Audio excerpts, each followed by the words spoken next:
S&M Productions and the Gin Radio Players presents Harold the Bandit. The Kingdom of Abel is a small island nation. Its main sources of income is from tourism and spaghetti exports. It is governed by King Bruce and Queen Sheila. They have a daughter Portia and a son Chuck. It is morning and Bruce, Sheila and Chuck are having breakfast in the dining room. Bruce is reading the local paper, the Abel Bugle. Anything of interest, dear? Well, the main story seems to be about the Golden Pyramid Bank. It seems that the board has made some dodgy loans to certain people who have, it seems, disappeared. They tried to cover it up by using the superannuation funds and have lost even more. Hey, I was offered a position on the board of Golden Pyramid, don't you know? What? You? I would have thought that one would have to have some knowledge of fiscal policy to be offered a position like that. No. One just has to be one of the chaps, don't you know? All I can say is that I'm glad that our finances are in the hands of a trustworthy institute. I never could have trusted that Ian Deep Pockets. You mean Sir Ian, chairman of the board?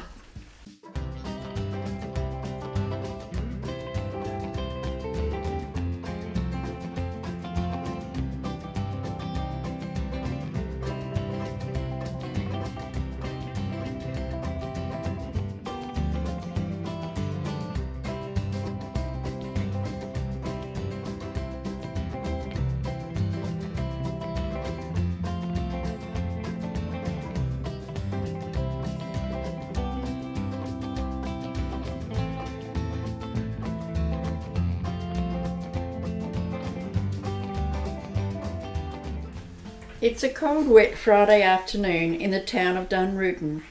A man is sheltering under the porch of a closed shop. He is medium height, slim, wearing a long dark coat with a cap pulled down, hiding most of his face. Across the road is a branch of the Golden Pyramid Bank. He crosses the road and enters. Once in the bank, the man looks around. It appears to be deserted. He approaches the counter. The face of a woman suddenly appears from below the counter. She is attractive, in her 40s, with blonde curly hair, blue eyes and a nice smile. Oh, hello. Terrible day. The man pulls a gun from beneath his coat, points it at the ceiling. Wait, this is a stick-up. Who else is in here? Well, I never. I'm the only one here. Old Mr Magoo, the manager, and the teller go to the pub on Friday afternoons and leave me to lock up.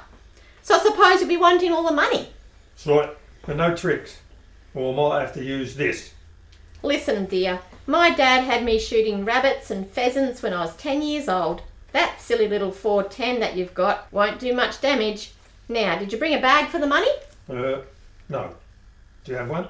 Sure. Wait a mo, and I'll go and empty the safe. She goes out the back and returns with a bulging bag, which she hands to the man. There you go. Now, I'll just go and get my hat and coat and we can be on our way. What? You can't come with me. After all, I'm going to be a bandit on the run. Listen to me. I'm a 40-something spinster in a small town.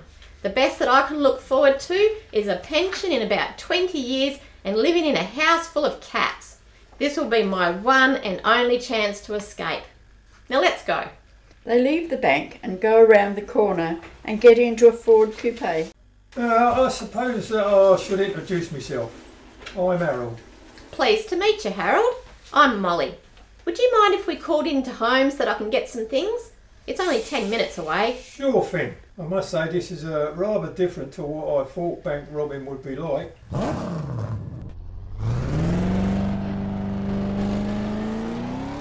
They pull up outside a small stone cottage. I'll be as quick as I can. Hello, dear. You're early? Yes, Mum. My friend and I have just robbed the bank. I'll just go up and get some things. Oh, are you going somewhere, dear? Yes, Mum. We'll be on the run. The police will be here soon. I'll call you when I can. But it's Friday night, dear. Bert and Whittles will be here to take you down to the darts at the Strangled Goat. Another good reason to leave. Oh, well, if you're sure, dear, here's a nice cottage pie and a couple of bottles of ale to take. Thanks, Mum. See ya. Well, who would have thought my little girl a gangster's mole?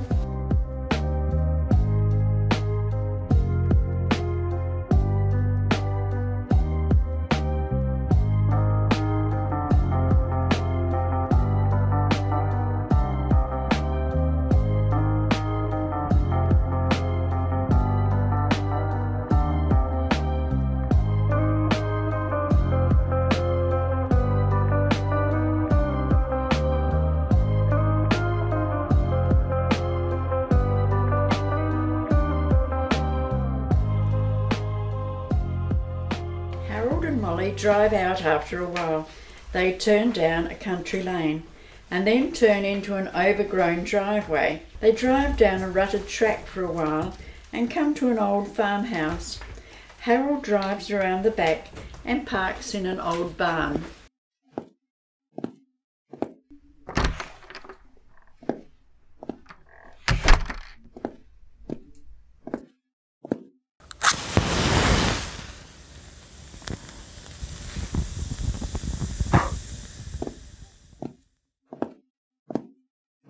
Well, here we are. There's no power, but I have lamps. If you'd like to freshen up, there's a bathroom and a toilet through that door. I'll get the stove going. It's some time later and the stove is glowing. Molly and Harold are sitting at a table in a large kitchen. It is barely furnished. There is a made-up bed against one wall. They're eating cottage pie and they each have a glass of ale. Well, this is cosy. Who owns this place? Well, it was my dad's. He owned it freehold. I had been working for the Golden Pyramid Bank for a couple of years when the manager suggested that Dad borrow against the farm and buy some shares in the bank. That way he could have a comfortable retirement. I thought that would be a good idea too. All was good until 6 months ago when the shares of the bank crashed. Yes, I remember. A lot of small investors lost everything. So what happened with your dad? Well, the bank foreclosed, didn't they? Sold off the livestock, all the machinery. Dad was devastated. Ended up in a nursing home. I suppose that the council will eventually sell up the place to cover back rates. That's so sad. It's always the little people that suffer. You weren't able to help? I planned to. I took out redundancy, planned to use my superannuation to pay the debt, but then I found out that the bank had used the superannuation funds to pay off their debt, so I had bugger all. That's when I decided to get what they owed me. So I did some planning, and today was the beginning. Well, it was a pretty good start. I figured that we have about $12,000. What are we going to do with it? I have a plan. A hardly normal van pulls up outside of the 1 foot in the grave nursing home. The driver approaches reception. Can I help you? Oh, I have a large screen TV and a karaoke machine to deliver and install. Are you sure? We haven't ordered anything, and I don't think that the owners would buy those things. Oh, this is the place. It's all been paid for by, let me see, yes, Mr. Edward Kelly. We can certainly use the TV, and the karaoke machine will be great on sing-along night.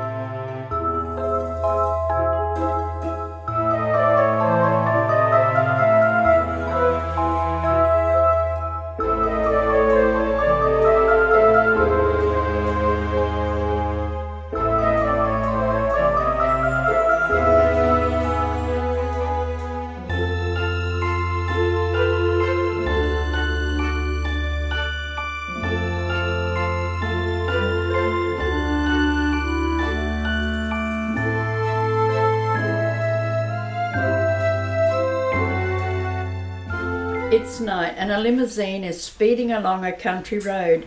Suddenly the chauffeur brings the car to a screeching halt. Jones, what the hell are you playing at? I'm sorry, Sir Ian. but there seems to be a tree across the road. Just then a car pulls up behind them, its lights on high beam.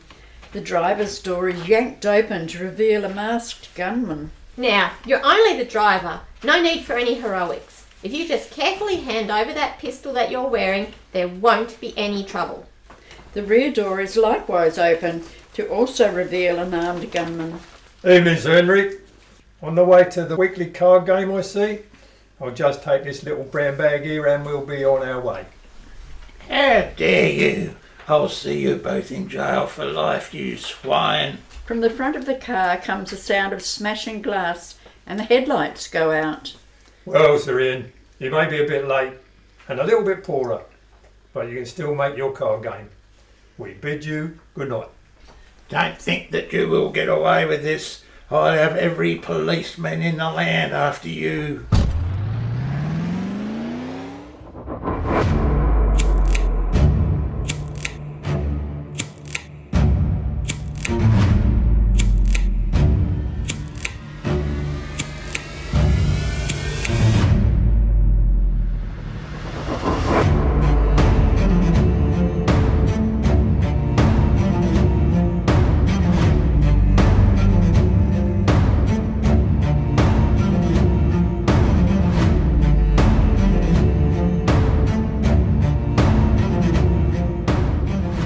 Bruce is in his office at the castle. Jeeves shows him Sir Ian. Now listen here, Bruce. You need to do something about this. First of all, it's King Bruce or Sire to you, Sir Ian. And just what is it that you want something done about? Of course, forgive me, Sire, forgive me. It's just that these bank robberies make one jolly angry. 3 of our branches have been hit by this gang in the last month. Yes, one wonders why it is that the Golden Pyramid Bank seems to be getting robbed. I'm sure it's only a matter of time before other banks will be hit. The board has asked me to see you and asked what you are doing about this gang of cutthroats. I haven't heard of any throats being cut. In answer to your question, the next person that I'm seeing is the officer in charge of the case. Don't let me detain you any longer, Sir Ian. A uniformed officer enters. He approaches Bruce's desk, salutes and stands at attention. Ah, Sergeant Plod, how goes it with what I understand the press are calling the Harold the Bandit robberies? Sire, we now know the identity of the pair. A woman by the name of Molly Gizzard and Harold Fargon. Both former employees of the Golden Pyramid Bank. Now that we know their identities, it's only a matter of time until we apprehend them. Very well, Sergeant Plod. Keep me informed.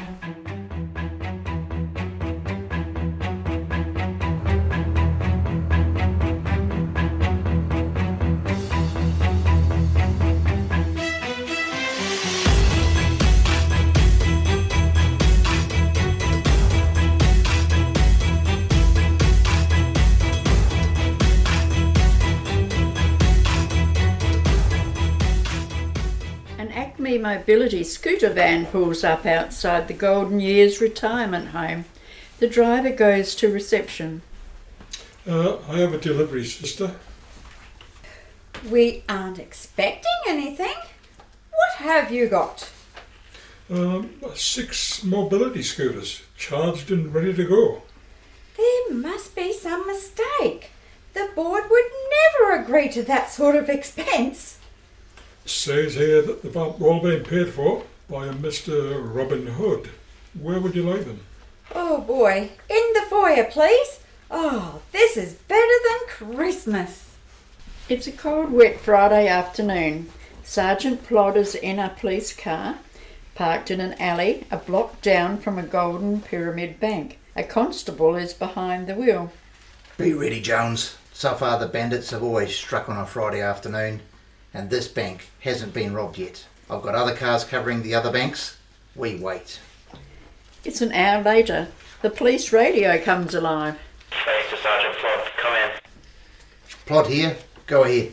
The bank in Threadcotton Street has been done over. Bandits have escaped in a black Ford coupe. Just then, a black coupe speeds past the alleyway.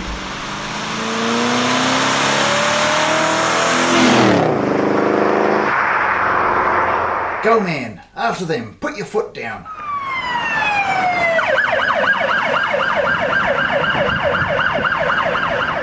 Don't slow down, man. Drive on the pavement. We're losing them.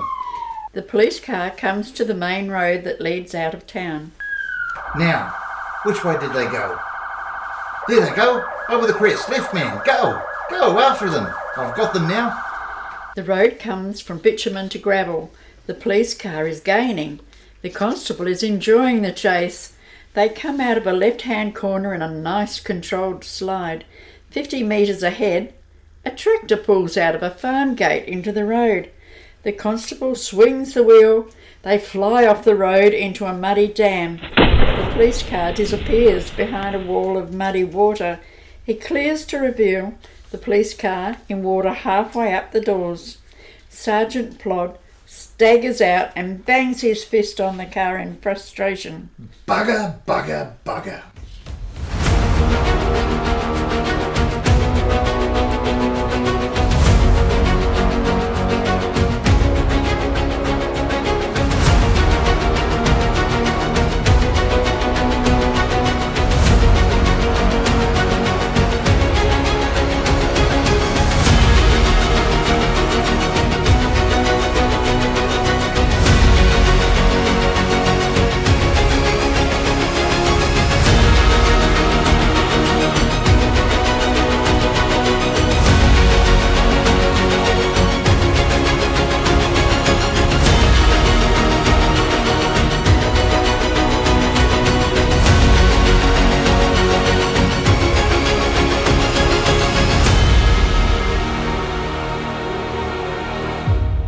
Meanwhile, Harold and Molly are driving down a country lane. They come to the end of the lane. Ahead is a boat ramp and a jetty. Tied up to the jetty is a lovely small twin-mast yacht. Harold stops the car at the top of the boat ramp. Here we are, my love. What do you think of our boat? Oh, Harold, it's lovely.